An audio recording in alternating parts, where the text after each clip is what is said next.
Xullas akalar hozirgi Lacetti radiatorni yechib oldik, teshkasini ochdik. Xo'p, bunda bo'layotgan muammo shu har bitta kanallardan, mana shu kanallardan suv to'liq o'tishi kerak.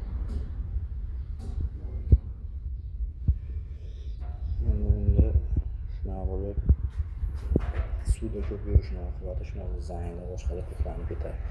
Hozir mana shu to'xlanib qolgan antifriz bitta kelgandan keyin bunday yayilib turib hammasini ustiga bekib oladi. Shunda suv sirkulyatsiya bo'lmaydi. Shuni hisobiga mashina qiziydi, qizigandan keyin yana yurishsiz, prikladkasi kuyadi, avto yonib qoladi motoringiz. Xullas muammo ko'payaveradiki, bir hal bo'lib qolmaydi. Shuni hisobiga mashina qizigandan keyin pompasini, ventilatorlarni ishlashini, termostlarini, prikladkalarni ko'rgandan keyin bitta radiatorga e'tibor berib berish kerak. Mana shunaqa holatlar bo'lgandan keyin suv sirkulyatsiyasi bo'ladimi, mashina qizaveradi.